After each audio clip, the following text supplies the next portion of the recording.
Pandian stores சீரியலோட upcoming episode என்னென்னு பார்க்கலாம். ஹனிமூனுக்கு போன சரவணனும் தங்கமயிலும் நல்ல ஜாலியாக அங்கே எங்கெல்லாம் போகணுமோ எல்லா இடத்துக்கும் போய் நல்லா ஃபோட்டோஸ் எல்லாம் எடுத்து சந்தோஷமாக இருந்ததுக்கப்புறமா 3 நாள் முடிஞ்சு போச்சு, மறுபடியும் ஊருக்கு கிளம்பி ஆகணும் அப்படின்னு சொல்லிட்டு அங்கே 2 பேரும் கிளம்பிட்டு இருக்கும்போது சரவணன் மயிலை கூப்பிட்டு பேச ஆரம்பிக்கிறாரு. இங்கே சரவணன் மயிலுக்கிட்ட, மயிலு என் தம்பிங்க எனக்காக பணம் அனுப்பிவிட போய் தான் இந்த ரூமில் ஜாலியாக 3 நாள் தங்கியிருந்தோம். ஆனால் தம்பிங்க எப்படி அந்த பணத்தை அனுப்பிவிட்டாங்கன்னு இப்போ வரைக்கும் என்கிட்ட இதை பற்றி எதுவுமே சொல்லலை.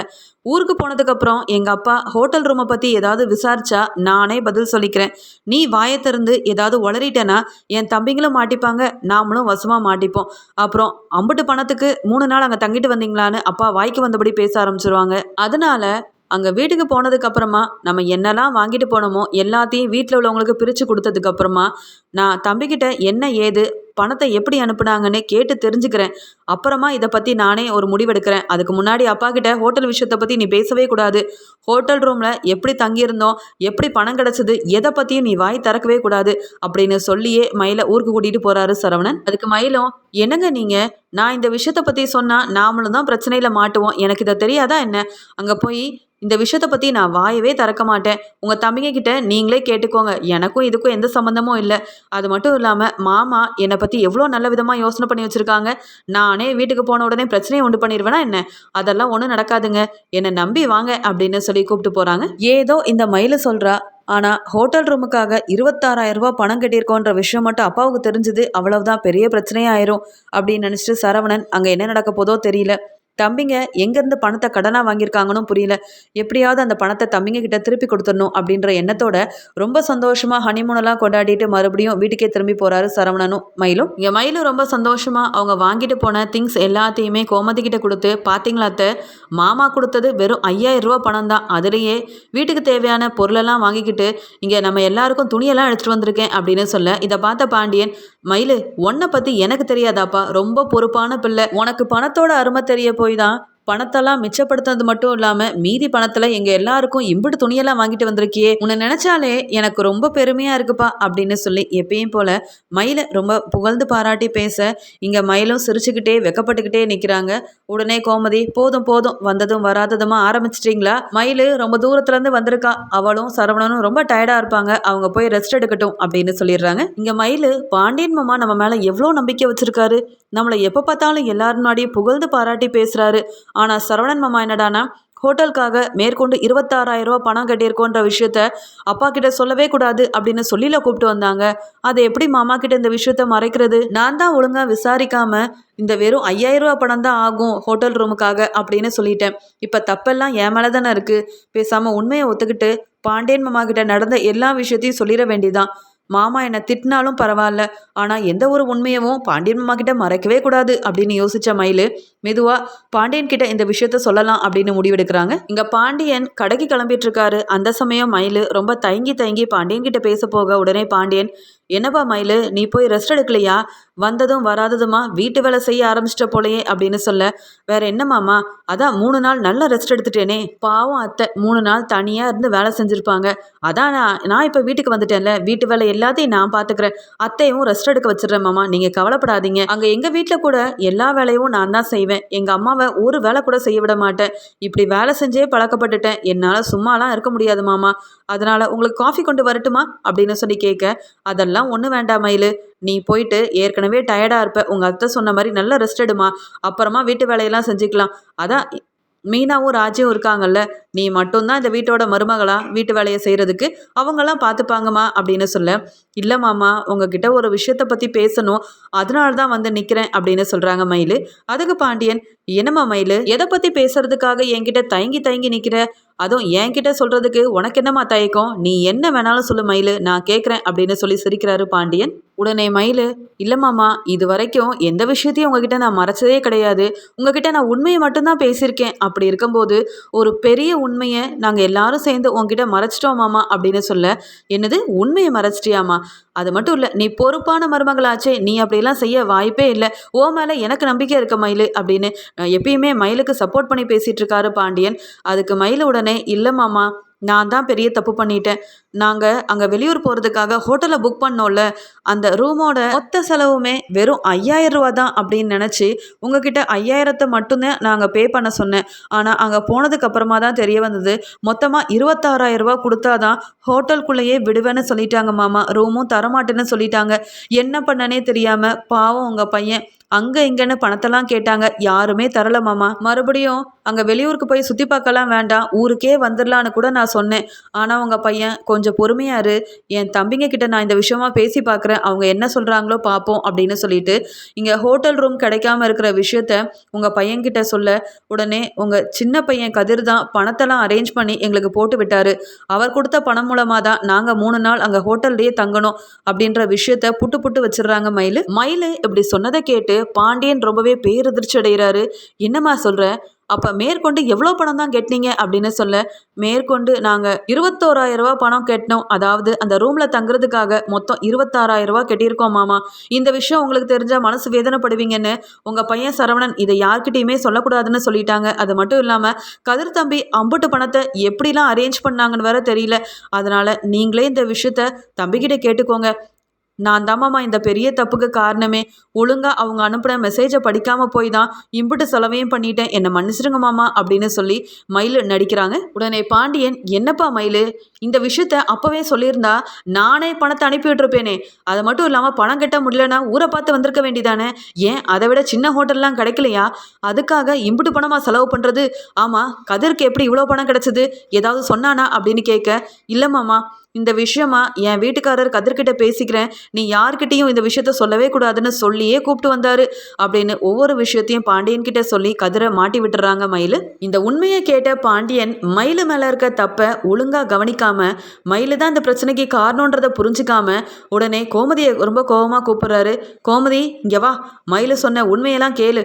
இந்த மயிலு அந்த 3 நாள் அங்கே ரூமில் போய் தங்கினால அதுக்கு மேற்கொண்டு 21000 ரூபா பணத்தை உன் பையன் கதிர் தான் அனுப்பி வச்சிருக்கான். நான் ஏற்கனவே சொன்னேன்ல, அங்கே கடையில் பணம் கம்மியாகிட்டே போகுது, கதிர் தான் எடுத்துருப்பான்னு.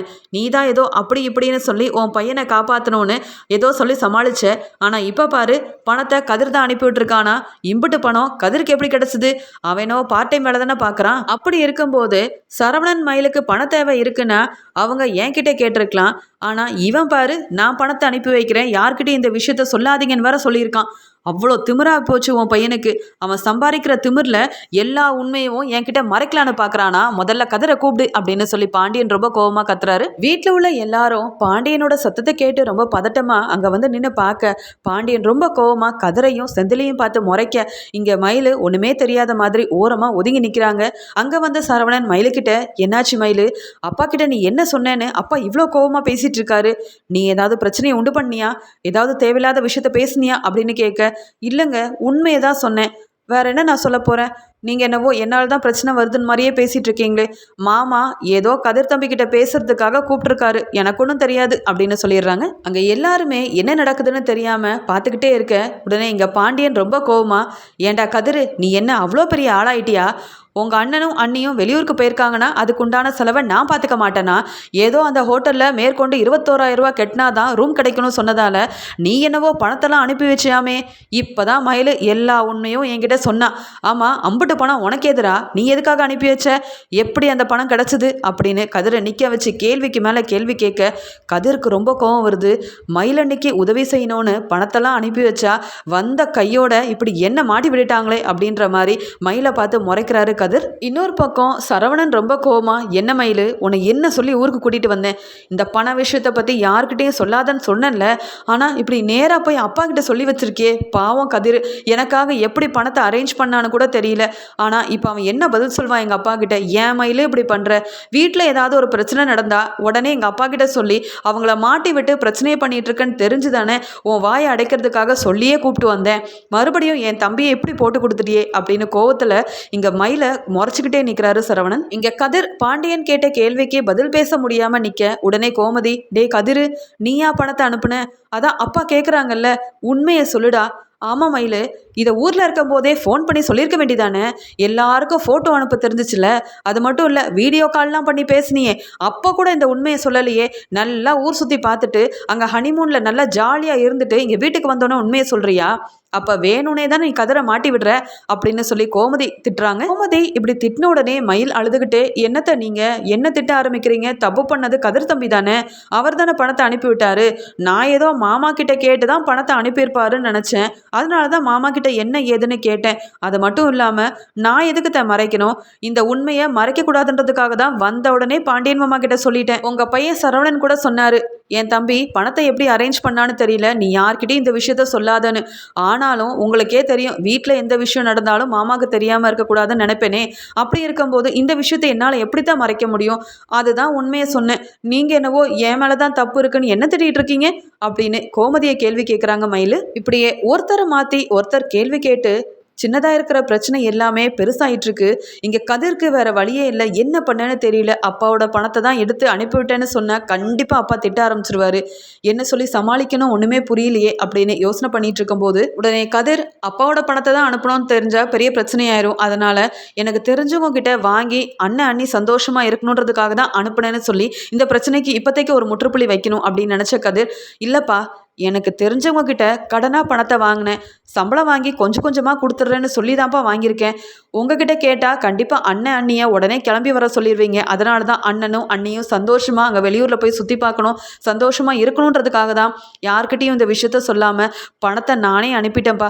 என் மேலே தப்பு இருந்தால் எல்லாரும் என்னை மன்னிச்சிடுங்க அப்படின்னு சொல்லி இந்த பிரச்சனைக்கு ஒரு முற்றுப்புள்ளி வைக்கணும்னு நினைக்கிறாரு கதிர். ஆனாலும் மயில் சும்மா இருக்காமல், என்ன கதிர் தம்பி இப்படி சொல்லிட்டீங்க? ஒரு வார்த்தை நீங்கள் மாமா கிட்ட இந்த விஷயத்த சொல்லி மாமா கிட்டே பணத்தை வாங்கி அனுப்பியிருக்கலாம்ல. நீங்கள் வெளியில் பணத்தை வாங்கி அனுப்பிட்டீங்க. பாவம் மாமா, எப்படி பணம் வந்துச்சு, யார் பணத்தை அனுப்பிவிட்டான்னு என்கிட்ட கேள்வி கேட்டது மட்டும் இல்லாமல் இப்போ உங்ககிட்டயே நிற்க வச்சு கேள்வி கேட்க வேண்டியதாக போச்சுல்ல அப்படின்னு சொல்லி தான் மேலே எந்த தப்புமே இல்லாத மாதிரி பாண்டியன் முன்னாடி ரொம்ப பெரிய நாடகத்தை போட்டுட்ருக்காங்க மயில். இங்கே சரவணன், அப்பா எல்லா பிரச்சனைக்கும் காரணம் மயிலும் நானும் தான். நீங்கள் தம்பி கதிரை திட்ட வேண்டிய அவசியமே இல்லை. எங்களுக்கு ஒரு பிரச்சனைன்னு வரும்போது நான் தான் உங்ககிட்ட முன்னாடி சொல்லியிருக்கணும். ஆனால் கதிர்கிட்டையும் செந்தில்கிட்டையும் சொல்ல போய் தான் இவ்வளோ பெரிய பிரச்சனைக்கு வந்துருச்சு. அதனால் நீங்கள் கதிரை திட்டாதீங்கப்பா. அது மட்டும் இல்லை, கதிர் யார்கிட்டயோ பணத்தை வாங்கியிருக்கான்னு சொல்கிறான்ல, நானே சம்பளம் வந்த உடனே அந்த பணத்தை திருப்பி கொடுத்துட்றேன்ப்பா. இப்போ கதிர் மேலே எந்த தப்புமே இல்லைன்னு புரிஞ்சுக்கிட்டு கதிரை விட்டுருங்கப்பா, அவன் எந்த தப்புமே பண்ணலை உண்மையாவே அப்படின்னு சொல்லி பாண்டியனுக்கு இருந்த கோவத்தை தனியாக வைக்கிறாரு சரவணன். இப்படி சரவணன் இங்கே கதிருக்கு சப்போர்ட் பண்ணி பேசுறதெல்லாம் கேட்டு மயிலுக்கு ரொம்பவே கோவம் வருது. என்னது இது, எப்பயுமே என் புருஷன் எனக்கு சப்போர்ட் பண்ணி பேசுவார்னு பார்த்தா மறுபடியும் இங்கே வீட்டுக்கு வந்த உடனே அவரோட தம்பிங்களுக்கு சப்போர்ட் பண்ணி பேசி எல்லா தப்பும் எங்கள் மேலே தான் இருக்குன்னு என் வீட்டுக்காரரே சொல்லிட்டு இருக்காரு. இந்த மூலமாக ஒரு பெரிய பிரச்சனை வரும்னு எதிர்பார்த்தா இங்கே பாண்டியன் மாமாவோட கோவம் ஒன்றும் இல்லாமல் போயிடுச்சே. கதிர் தம்பியும் இந்த பிரச்சனையிலேருந்து வெளியில் வந்துட்டாரு, என்ன பண்ண அப்படின்ற மாதிரி யோசனை பண்ணிக்கிட்டு ரொம்ப கோவப்படுறாங்க மயில். உடனே கோமதியும், ஆமாங்க சரவணன் சொல்கிறதும் உண்மைதானே, எப்படியோ செலவாயிருச்சு, அவங்க 2 பேரும் நல்லபடியாக போயிட்டு வந்துட்டாங்க. கதிர் எப்படியோ யார்கிட்டயோ கேட்டு பணத்தை அனுப்பிட்டான்.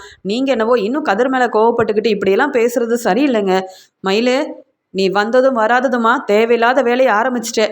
இனியாவது உன் வேலையை மட்டும் பாரு. உனக்கு உதவி செஞ்ச கதிரையே இப்படி என் வீட்டுக்காரர்கிட்ட வசமாக மாட்டி விடணும்னு வேறு திட்டம் போட்டுட்டு இருந்தியா? போது மயில், போய் ஒழுங்காக ரூமில் ரெஸ்ட் எடு. இன்னொரு ஏதாவது பிரச்சனையை உண்டு பண்ணணும்னு நினச்ச, அவ்வளவுதான் அப்படின்னு கோமதி மயிலை திட்டி அங்கேருந்து அனுப்பிடுறாங்க. ரூமுக்கு போன மயில், என்னது இது, என் வீட்டுக்காரரும் என்ன தான் திட்டுறாரு, இங்கே கோமதியத்தையும் என்னை புரிஞ்சுக்காம திட்டிகிட்டு இருக்காங்க. என்ன உண்மையை மறைக்கணும்னு எல்லாம் நினச்சாங்க, அந்த உண்மையை நான் பாண்டியன் மாமா கிட்ட சொன்னது என்ன பெரிய தப்பாக போச்சா? கதிர் தம்பி தானே பணத்தை அனுப்புனாரு, அவர் அனுப்பின பணத்தை மாமா கிட்ட சொன்னதில் என்ன பெரிய தப்பு இருக்குது? மாமா கேட்ட கேள்விக்கு கதிர் தப்பு பண்ணலனா பதில் சொல்ல வேண்டியதானே. எல்லாரும் என்னையே திட்டிகிட்டு இருக்காங்களே, நான் தப்பு செஞ்சது உண்மைதான், அதை ஒத்துக்கிட்டு பாண்டியன் மாமா கிட்ட சொல்லிட்டேன். ஆனால் கதிர் தம்பியை பற்றி பேசினா மட்டும் வீட்டில் உள்ள எல்லாருக்கும் கோபம் வருது. இனி நம்ம வழிக்கு யாரும் வராமல் இருந்தால் சரிதான் அப்படின்னு ரூமில் இருக்காங்க மயில். இங்கே சரவணனுக்கு ரொம்பவே கடுப்பாகுது. மயில்கிட்ட எத்தனை முறை சொல்லி வீட்டுக்கு கூட்டிகிட்டு வந்தேன், யார் சொல் பேச்சையுமே இந்த மயில் கேட்க மாட்டேங்கிறா. அவள் மட்டும்தான் அப்பா கிட்ட நல்ல பேர் வாங்கணும்னு ஒவ்வொருத்தரையாக போட்டு கொடுக்கணுன்னே நினைக்கிறாளே தவிர்த்து எல்லார் கூடயும் ஒற்றுமையாக சந்தோஷமாக வாழணும், குடும்பத்தோட ஒத்து போகணும்னு அவள் யோசிக்கவே மாட்டேங்கிறாளே. எப்போ தான் மயிலை திருந்து வாழோ தெரியல. என் பேச்சை மீறி இப்படி பண்ணி பாவம் கதிரை மாட்டி விட பார்த்தா. நல்ல வேலை எப்படியோ அப்பாவோட கோபமும் ஒன்றும் இல்லாமல் போச்சு. கதிரை பற்றி மற்ற எந்த கேள்வியும் கேட்காம அப்பாவும் விட்டுட்டாரு. இன்னொரு தடவை மயில் என் பேச்சை மீறி ஏதாவது செஞ்சா நான் பார்த்து சும்மா இருக்கக்கூடாது. மயிலை நல்லா வெளுத்து வாங்கினாதான் அவள் திருந்துவா. இல்லைனா அவள் இப்படி தான் யாரையாவது போட்டு கொடுக்கணும், எப்படியாவது அதில் குளிர்காயணும், அப்பா கிட்ட நல்ல பேர் வாங்கணும்னு ஏதாவது செஞ்சுக்கிட்டே இருப்பா அப்படின்னு சரவணன் மயிலு மேலே ரொம்பவே கோவத்தில் இருக்காரு. மயிலை பார்த்தாலே மீனாவுக்கும் ராஜிக்கும் ரொம்பவே கோவம் வருது. இவங்க 2 பேரும் சந்தோஷமா இருக்கிறதுக்காக இங்கே கதிர் தம்பி பணத்தை அனுப்பிவிட்டா வந்ததும் வராததுமா வந்த கையோட கதிர் தம்பியை போட்டு கொடுத்து இந்த மயிலக்கா என்ன வேலைலாம் செய்கிறாங்க. இவங்க கிட்ட கொஞ்சம் உஷாராக தான் இருக்கணும். இவங்கள நம்பி எந்த விஷயத்தையும் சொல்லவே கூடாது. ஏன்னா மாமா கிட்ட நல்ல பேர் வாங்கணும், மாமா எப்பயுமே மயிலக்காவை புகழ்ந்துக்கிட்டே இருக்கணும்னு மயிலக்கா செய்கிற வேலை எதுவுமே சரியில்லை. மயிலக்கா என்ன செஞ்சாலும் அவங்க தப்பே பண்ணாலும் யாரும் தட்டி கேட்க மாட்டேங்கிறாங்க. அதுக்கு பதிலாக பாண்டியன் மாமா மயிலக்காவுக்கு ரொம்ப சப்போர்ட்டாக இருக்க போய் தான் இந்த ஆட்டம் ஆடிட்டு இருக்காங்க. இதே மயிலக்கா கதிர் தம்பியை மாட்டி விட்ட மாதிரி சரவணனை ஏதாவது சொல்லி மாட்டி விட்டுருந்தாங்க, நான் பார்த்துட்டு சும்மா இருந்திருக்கவே மாட்டேன். என்னை விட பெரியவங்களா இருந்தாலும் பரவாயில்லன்னு மயிலக்காவோட கண்ணை பழக்கிற மாதிரி பலார்னு வச்சுருப்பேன்.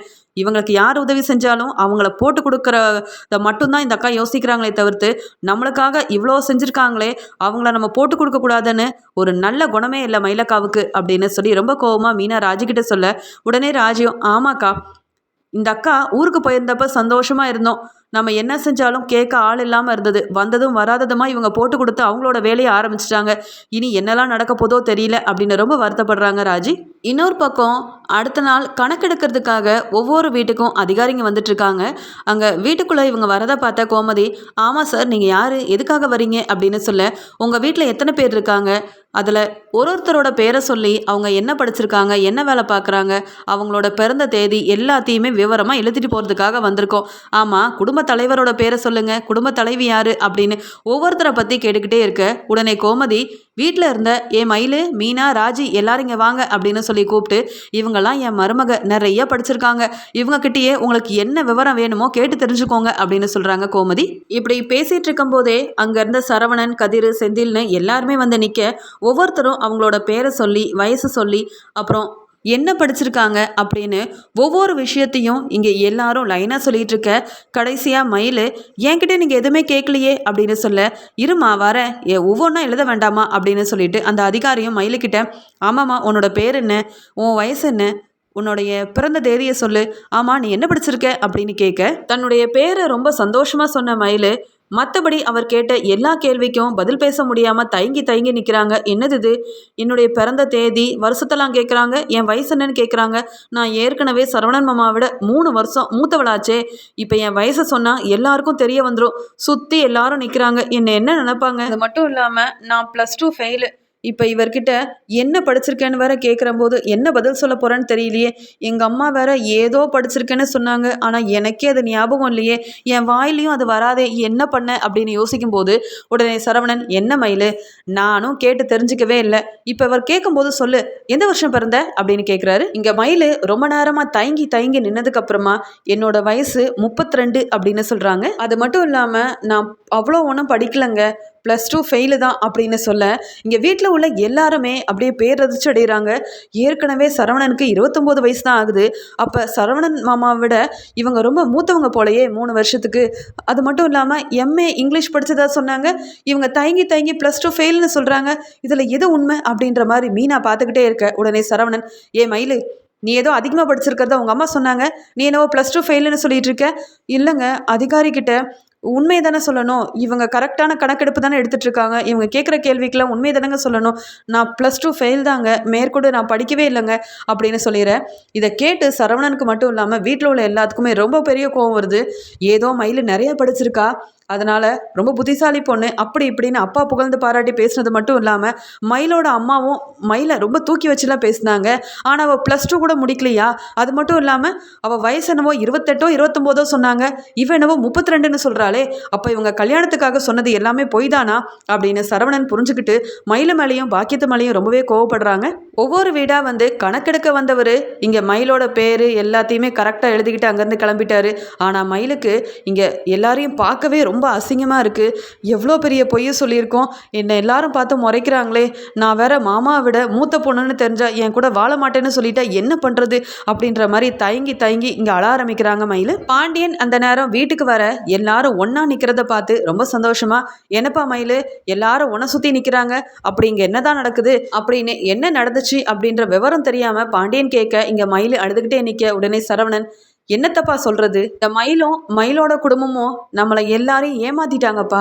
மயிலோட வயசு 32, என்னை விட 3 வயசுக்கு பெரிய பொண்ணை எனக்கு கல்யாணம் பண்ணி வச்சுருக்கீங்க. அது மட்டும் இல்லைப்பா, மயில் பெரிய படிப்பெல்லாம் படிச்சிருக்கா, எம்ஏ இங்கிலீஷுன்னு அவங்க அம்மா எப்போ பார்த்தாலும் சொல்லிட்டு இருந்தாங்கல்ல. இன்னைக்கு கணக்கெடுக்க அதிகாரி வந்தாங்க, கேள்வி கேட்டாங்க. மயில் திருன்னு முழிச்சுக்கிட்டு உண்மையை சொல்லாமல் நின்னா. அப்போவே இவன் மேலே சந்தேகம் வந்தது. மறுபடியும் அவங்க வேற கரெக்டான ஒரு இதை தான் கேட்டுட்ருக்காங்க, நான் பொய் சொல்ல முடியாதுன்னு சொல்லி மயில் வேற வழியே இல்லாமல் தான் படிக்கவே இல்லை, +2 ஃபெயில் தான், மேற்கொண்டு படிக்கலை அப்படின்ற உண்மையும் சொல்லிட்டா. பார்த்தீங்களாப்பா, கல்யாணத்துக்காக மயிலும் அவங்க அம்மாவும் எப்படிப்பட்ட பொய்யெல்லாம் சொல்லியிருக்காங்கன்னு. இவன் இன்னும் இது என்னென்ன பொய்யை சொல்லியிருக்கான்னு எனக்கு வேற தெரியலப்பா. முதல்ல அவங்க அம்மாவை வர வச்சு உண்மை என்னன்னு கேளுங்க. அப்படி உண்மையை சொல்ல மறுத்தாங்கன்னா மயில கூட நான் வாழவே மாட்டேன்னு நான் முடிவெடுக்க வேண்டியதாக போயிடும் அப்படின்னு சொல்லிடுறாரு சரவணன். இங்க மீனா, ஆமாம் அம்மா, நடந்ததெல்லாம் இதுதான். மயிலக்காவுக்கு அவங்க அம்மா சொன்னது எதுவுமே ஞாபகம் இல்லை. என்ன படிச்சிருக்கீங்கன்னு கேட்டால் கூட எம்ஏ இங்கிலீஷ்னு சொல்லவும் தெரியல. அவங்களுக்கு அது என்ன படிப்புன்னு தெரியல, ஒன்றும் தெரியல. அப்படி இருக்கும்போது +2 ஃபெயிலான மயிலக்காவை உண்மையை சொல்லி கல்யாணம் பண்ணி வைக்காம இப்படி ஏமாத்திட்டாங்க பாருங்க. ஆனால் மயிலக்கா எல்லா விஷயத்துலையும் உண்மையை தான் சொல்லணும்னு உங்ககிட்ட ஒவ்வொருத்தரையாக போட்டு கொடுத்தாங்களே, இந்த உண்மையை சொன்னாங்களா மாமா? இப்போ உங்களுக்கு எப்படி இருக்கு? மயிலக்கா மேலே கோவம் வருதா இல்லையா அப்படின்னு கேட்குறாங்க. உடனே பாண்டியன், ஏப்பா மயிலு, இங்கே என்னதான் நடக்குது? உண்மையாவே உனக்கு 32 வயசாப்பா? ஏதோ உங்க அம்மா 28ஓ 29ஓ சொன்னதால தான் பரவாயில்ல சரவணனுக்கு ஏத்த பிள்ளைன்னு கல்யாணம் பண்ணி வச்சேன். வயசுலயும் நீ அதிகம் தானா? ஆனா படிப்புல இவ்வளோ கம்மியா இருக்கியேப்பா. என் பசங்க எல்லாரும் காலேஜுக்கு போய் நல்லா படிச்சிருக்காங்க. அப்படி இருக்கும்போது நீ +2 கூட தாண்டலையா? +2 ஃபெயிலா? உன்னை போய் நம்பிக்கிட்டு நீ பொறுப்பான பிள்ளைன்னு நாங்க எல்லாரும் ஏமாந்து போய் நிக்கிறோம். இது எல்லாத்துக்குமே காரணம் உன்னோட அம்மாவும் அப்பாவும் தான். முதல்ல கூப்பிடு, இல்லைன்னா எல்லாரும் சேர்ந்து உங்க வீட்டுக்கு போய் அவங்கள உண்டு இல்லைன்னு பண்ணணும். இப்படியாப்பா ஏமாத்தி கல்யாணத்தை பண்ணி வைப்பாங்க? உங்களை நம்பினதுக்கு நாங்கள் தான் அவமானப்பட்டு நிற்கிறோம். முதல்ல கிளம்பு மயில். இப்படியா செய்வீங்க? ஏற்கனவே மீனா பிள்ளை சொல்லிச்சு, குடும்பத்தை பற்றி நல்லா விசாரிங்க, அக்கம் பக்கத்தில் கேளுங்கன்னு. உங்கள் மேலே உள்ள நம்பிக்கையில் அப்படி எதுவுமே நான் செய்ய வேண்டான்னு சொல்லிட்டேன். ஆனால் இந்த உண்மையெல்லாம் தெரிஞ்சதுக்கு அப்புறமா தான் இப்போ எனக்கு தோணுது, மீனா சொன்ன மாதிரியே செஞ்சுருக்கலாமோன்னு. உங்கள் குடும்பத்தை நம்பினதுக்கு இப்படியாப்பா ஏமாத்துவீங்க அப்படின்னு சொல்லி பாண்டியன் வாய்க்கு வந்தபடி மயிலை ரொம்ப கோபமாக திட்ட ஆரம்பிக்க உடனே சரவணன், ஏண்டி மயில், ஏதோ என் தம்பி எனக்காக பணத்தை அனுப்புனான், அதை கூட புரிஞ்சிக்காம வந்த உடனே எங்கள் அப்பா கிட்ட போட்டு கொடுத்து கதிரை அவமானப்படுத்தணும்னு பெரிய திட்டம்லாம் போட்டியே. இப்போ நீ செஞ்சிருக்க வேலை என்ன? உன்னை போய் நம்பினேன் பாரு. ஏற்கனவே ஹனிமூனுக்கு போயிருந்தப்ப நான் உங்ககிட்ட போய் சொன்னால் என்ன செய்வீங்கன்னு கேள்விக்கு மேலே கேள்வி கேட்டியே. இந்த உண்மைலாம் தெரிஞ்சிருமோன்னு பயந்துக்கிட்டு தான் கேட்டியா? எழுத படிக்கவே தெரியாத நீ எல்லாம் என் தம்பியை போட்டு கொடுத்து குளிர் காயலான்னு பார்த்தல. இப்போ நான் உங்ககிட்ட சொல்கிறேன், உன் கூட வாழ எனக்கு இஷ்டமே இல்லை. வா, நானே கூட்டிகிட்டு போய் உங்கள் வீட்டில் உன்னை விட்டுட்டு உங்கள் அம்மாவை உண்டு இல்லைன்னு செஞ்சுட்டு வரேன். ஏன்னா உன்னை நம்ப வச்சது, உன்னை சந்தோஷமாக ஏற்றுக்க வச்சது, இது எல்லாமே உங்கள் அம்மாவோட திட்டம் தானே. இந்த கல்யாணத்துக்காக 2 பேரும் போட்ட பெரிய நாடகத்தில் ஒன்று தானே. கிளம்பு, நானும் வரேன் அப்படின்னு சொல்லி அழுதுட்டு இருக்க மயிலை ரொம்ப வேகமா ரொம்ப கோவமா மயிலை அங்கேருந்து கூட்டிட்டு போறாரு. இங்க பாண்டியன், சுமார் கோமதி, நீ எதுக்கு அழுதுட்டு இருக்க? மயில் செஞ்ச வேலைக்கு சரவணன் இதோட விட்டானேன்னு பாரு. எனக்கே அவ்வளோ கோவம் வருது. இந்த மயில் இங்கே இருக்கிறத விட அவள் திருந்தணும்னா கண்டிப்பாக அவங்க அம்மா வீட்டில் தான் இருந்தாகணும். ஏன்னா அவங்க 2 பேரும் சேர்ந்து செஞ்ச வேலை அப்படி. இப்படியா நம்ம குடும்பத்தை ஏமாற்றுவாங்க? நாம் யாருக்கும் எதுவும் செய்யலையே கோமதி. அப்படி இருக்கும்போது நம்ம பையனுக்கு ஒரு நல்ல பொண்ணாக அமையணும்னு ஆசைப்பட்டதுன்னு தப்பா? இல்லை அவங்க குடும்பத்து மேலே பெரிய நம்பிக்கை வச்சது தப்பா? போகட்டும், சரவணன் என்ன முடிவெடுக்கிறானோ அதுக்கு நான் ஒத்துக்கிறேன் அப்படின்னு சொல்லிடுறாங்க பாண்டியன். அப்புறம் கோமதி, நீங்கள் சும்மா இருங்கங்க. ஏற்கனவே அவன் பாவம் இவ்வளோ நாள் கழிச்சு தான் சரவணனுக்கு கல்யாணம் ஆயிருக்கு. அவன் ஏதாவது அங்கே போய் தேவையில்லாமல் பேசிடக்கூடாது. முதல்ல கிளம்பி வாங்க, பாக்கியத்தோட வீட்டுக்கு போய் என்ன ஏதுன்னு விசாரிப்போம் அப்படின்னு சொல்லிட்டு வீட்டில் உள்ள எல்லாரும் கிளம்பி பாக்கியத்தோட வீட்டுக்கு போக அங்கே மயில் அழுதுகிட்டே பாக்கியத்தோட வீட்டுக்குள்ளே போகிறாங்க. இங்கே பாக்கியம், என்னடி மயில் எதுக்காக அழுதுகிட்டே வர? மாப்பிள்ளை வேற இவ்வளோ கோவமாக இருக்காரே அப்படின்னு கேட்க அங்கே பாண்டியன் வீட்டில் உள்ள எல்லாருமே அங்கே வந்ததை பார்த்து பாக்கியம் பயந்துடுறாங்க. ஏதோ ஒரு உண்மை தெரிஞ்சிருக்குமோ, அதனால தான் எல்லாரும் கோவமாக வந்திருக்காங்களோ அப்படின்ற மாதிரி பார்த்துக்கிட்டே நிற்கும் போது ஒரு பக்கம் சரவணன், இன்னொரு பக்கம் பாண்டியன் பாக்கியத்தை வெளுத்து வாங்குறாங்க. ஏன் உங்கள் பொண்ணு மயில் எம்ஏ இங்கிலீஷ் வரை படிச்சிருக்காளா? எந்த காலேஜில் படிச்சிருக்கா? ஆமாம், +2 ஃபெயில் ஆன யாரையும் காலேஜில் சேர்க்க மாட்டாங்கன்னு கூட உங்கள் குடும்பத்தில் உள்ள யாருக்கும் தெரியாதா? இப்படிப்பட்ட பொய்யை சொன்னது மட்டும் இல்லாமல் என்னை விட 3 வயசுக்கு மூத்தவ உங்கள் பொண்ணு மயில். இந்த உண்மையை கூட மறைச்சு கல்யாணம் பண்ணி வச்சிங்களே, நீங்கள்லாம் என்ன ஆளுங்க? உங்களை நம்பி வேற நாங்கள் கல்யாணம் பண்ணி வச்சோம். இதெல்லாம் எங்களுக்கு தேவைதான். உங்கள் பொண்ணை உங்கள் வீட்டோட வச்சுக்கோங்க. என்னைக்கு அவள் செஞ்ச தப்பை திருத்திக்கிட்டு மறுபடியும் எங்கள் பையன் கூட வாழ ஆசைப்படுறாளோ அப்போ நாங்களே வந்து கூட்டிகிட்டு போகிறோம். அது வரைக்கும் நீங்கள் செஞ்ச தப்புக்கு உங்கள் பொண்ணு உங்கள் வீட்டிலே இருக்கட்டும் அப்படின்னு பாண்டியன் ரொம்ப கோபமாக சொல்ல, இங்கே மயில் அழுதுகிட்டே பாண்டியன் கிட்ட, மாமா என்னை மன்னிச்சிருங்க, ஏதோ எங்கள் அம்மா எனக்கு கல்யாணம் ஆகணுன்றதுக்காக இப்படி பொய் சொல்லிட்டாங்க. ஆனால் இந்த உண்மையை நான் உங்ககிட்ட சொன்னால் எனக்கு தெரியும் இப்படி தான் ஆகும்னுட்டு, அதனால தான் இத்தனை நாள் நான் உண்மையை சொல்லாமல் இருந்தேன், என்னை மன்னிச்சிருங்க மாமா அப்படின்னு சொல்லி அழுகிறாங்க. உடனே சரவணன், என்ன மயில பேசுகிற, நீ என்ன சின்ன தப்பாக பண்ணி வச்சுருக்க, எங்கள் அப்பாவும் எங்கள் குடும்பத்தில் உள்ளவங்களும் உன்னை மன்னிச்சாலும் நான் உன்னை மன்னிச்சு மனைவியாக ஏற்றுக்க போகிறதே இல்லை. இப்படிப்பட்ட பொய் சொல்கிறவ எனக்கு மனைவியாக இருக்க வேண்டிய அவசியமும் இல்லை, தகுதியும் இல்லை. உதவி செஞ்ச என் தம்பி கதிரோட அருமை தெரியாமல் அவனை என்னெல்லாம் பேச்சு பேசினேன். என் அப்பா கிட்ட போட்டு கொடுத்து கொஞ்சம் பிரச்சனை அதிகமாக இருந்தால் எங்கள் அப்பாவே என் தம்பியை வீட்டு விட்டு வெளியில் போக சொல்லியிருப்பாங்க. அந்த நல்ல செஞ்ச அவனுக்கு அப்படி ஒரு விஷயம் நீ பண்ணனா, இவ்வளோ பெரிய பொய் சொல்லியிருக்கே, உன் கூட நான் வாழணுமா? என்ன நீ திருந்தவே மாட்டேன், உங்கள் வீட்லேயே இரு, இனி உன் கூட நான் வாழவும் மாட்டேன், பொய் சொன்ன நீ எனக்கு மனைவியாக இருக்க வேண்டிய அவசியமும் இல்லை அப்படின்னு சொல்லிட்டு இங்கே பாண்டியனும் சரவணனும் ரொம்ப கோபமாக பேசிட்டு அங்கேருந்து கிளம்பி வந்துடுறாங்க. இங்கே மயில், பாத்தியா ராஜி, மயிலக்கா என்னெல்லாம் செஞ்சு வச்சுருக்காங்க, இம்புட்டையும் செஞ்சுட்டு எதுவுமே பண்ணாத மாதிரி வீட்டில் நடக்கிற எல்லா விஷயமும் மாமாவுக்கு தெரிஞ்சே ஆகணும்னு எப்படிலாம் நடிச்சாங்கன்னு இப்போவாது புரியுதா? மயிலக்கா வீட்டுக்கு நல்ல பொறுப்பான மருமகன்னு பாண்டியன் மாமா தலையில் தூக்கி வச்சு கொண்டாடினாரு. அவங்கள பற்றின உண்மை தெரிஞ்ச உடனே இப்படிப்பட்ட மருமகளே வேண்டான்னு அவங்க வீட்டுக்கு அனுப்பி வச்சுட்டாங்க. அந்த மயிலக்காவுக்கு இதுவும் வேணும் இன்னமும் வேணும். கதிரை மாட்டி விட நினச்சாங்கல்ல, இப்போ அவங்களே அவங்க வாயால் வசமாக மாட்டிக்கிட்டாங்க. இதுக்கு மேலே வேற என்ன வேணும்? இனியாவது அந்த அக்கா திருந்தி ஒழுங்கா நம்ம வீட்டுக்கு வாழ வந்தா சரிதான். எனக்கு என்னவோ மயிலக்கா மேலேயும் மயிலக்காவோட அம்மா மேலேயும் சுத்தமாக நம்பிக்கையே இல்லை.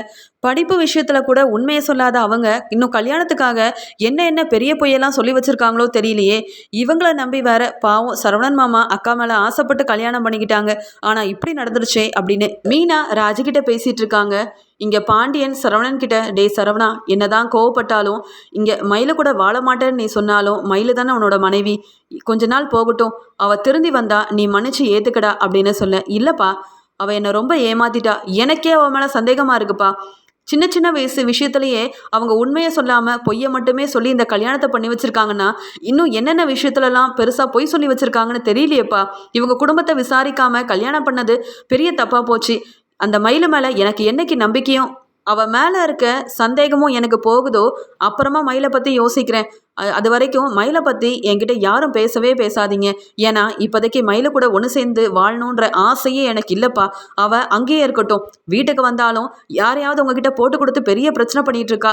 என்னவோ அவள் எந்த உண்மையும் மறைக்க மாட்டான்ற மாதிரி உங்ககிட்ட நல்ல பேர் வாங்கணும்னு ரொம்ப நடிக்கிறாப்பா. அவள் பேசுறது, அவள் நடந்துக்கிறது, அவளோட குணம்னு எதுவுமே சரியில்லை. அவள் முதல்ல திருந்தட்டும். இன்னும் மயிலோட அம்மா மயில் நல்லா இந்த வீட்டில் வாழணுன்றதுக்காக என்னெல்லாம் பொய் சொல்லியிருக்காங்களோ எல்லாம் வெளியில் வரட்டும்ப்பா. அப்புறமா அவளை மன்னிச்சு ஏற்றுக்கலாம் வேண்டாமான்னு நான் முடிவெடுக்கிறேன் அப்படின்னு சொல்றாரு சரவணன். இங்க மயிலு ரொம்ப அழுதுட்டு இருக்காங்க. அவங்க அம்மா கிட்ட, பாத்தியாமா நீ சொன்ன பொய்யால இப்ப நான் மறுபடியும் நம்ம வீட்டுக்கே வந்துட்டேன், இது உனக்கு போதும் இல்ல, இது உனக்கு நிம்மதி தானமா அப்படின்னு சொல்லி அழுகுறாங்க. அதுக்கு பாக்கியம், ஏண்டி மயிலு இப்படி பேசுற, அம்மா உனக்கு நல்லதை மட்டும் தானே செஞ்சேன். அந்த பாண்டியனோட வீட்டில் நீ சந்தோஷமா வாழணும்னு தான் நீ நிறைய படிச்சிருக்க. அது மட்டும் இல்லாம நீ சரவணன் தம்பி மாதிரியே உனக்கும் வயசு கம்மி தான் அப்படின்னு பொய் சொல்லி கல்யாணம் பண்ணி வச்சேன். இப்படி திடீர்னு உண்மை ஓ மூலமாகவே வெளியில் வரும்னு எனக்கு என்னடி தெரியும். நான் சொன்ன பொய்யால் நீ இப்படி அழுதுகிட்டே மறுபடியும் நம்ம வீட்டுக்கு வந்துட்டியே அப்படின்னு நினைக்கும் போது தான் என்னால் தாங்கவே முடியல. இப்படி நடக்கும் நான் எதிர்பார்க்கவே இல்லை மயிலு, என்னை மன்னிச்சிரு. இப்படி நடக்கும் தெரிஞ்சிருந்தா நான் இப்படிப்பட்ட பொய்களை சொல்லியிருக்கவே மாட்டேன். நீ கவலைப்படாமல் இரு, இன்னும் கொஞ்ச நாள் போகட்டும். அவங்க கோபம்லாம் தணிஞ்சதுக்கப்புறமா நானே சம்மந்தி வீட்டுக்கு போய் உன்னை பற்றி சொல்லி புரிய வச்சு இனி இந்த மாதிரி பிரச்சனைகள் வரவே வராது, நாங்கள் பொய் சொல்லவே இல்லை அப்படின்னு புரிய வச்சதுக்கு அப்புறமா நீ அந்த வீட்டுக்கும் போக தான் போற, சந்தோஷமா வாழ தான் போற. என்னால தானே நீ இப்படி அழுதுட்டு இருக்க. நானே போய் அவங்களுக்கு புரிய வச்சு மறுபடியும் அந்த வீட்டோட மருமகளை ஒன்று ஆக்குறேன். அது வரைக்கும் நீ கவலைப்படாமல் இரு, அழாமல் இரு அப்படின்னு சொல்லி பாக்கியமும் அழுதுகிட்டே மயிலுக்கு ஆறுதல் சொல்லிட்டு இருக்காங்க. இது எல்லாத்தையுமே பார்த்துட்டு இருந்த மயிலோட தங்கச்சி சுடர், பாத்தியாமா நீ அக்காவுக்காக சொன்ன பொய்யால இத்தனை நாள் அக்கா எவ்வளோ சந்தோஷமா மாமா கூட வாழ்ந்துட்டு இருந்தாலோ அது எல்லாமே ஒன்றும் இல்லாமல் போகிற மாதிரி சரவணன் மாமாவுக்கு உண்மை தெரிஞ்சதுக்கு அப்புறமா அக்கா எனக்கு மனைவியே இல்லை, இனி மயில கூட நான் வாழவே மாட்டேன்னு இங்கே அனுப்பி விட்டுட்டாங்க. இது எல்லாத்துக்குமே காரணம் நீதாமா. பொய் சொல்லாமல் உண்மையை சொல்லி நீ கல்யாணம் பண்ணி வச்சுருந்தா இப்படிப்பட்ட பிரச்சனை வந்திருக்காது. அக்காவோட வாழ்க்கை ஒன்றும் இல்லாமல் போகிறதுக்கு மொத்த காரணமும் நீ தான். முதல்ல அக்கா திருந்தணும்னா நீ திருந்தணுமா. அக்காவை தேவையில்லாமல் ஃபோன் பண்ணி அப்படி செய் இப்படி செய்யணும் தேவையில்லாததெல்லாம் சொல்லி கொடுக்குற, அதெல்லாம் பெரிய தப்பு. முதல்ல 2 பேரும் திருந்துங்க அப்படின்னு சுடர் சொல்லி திட்டுறாங்க.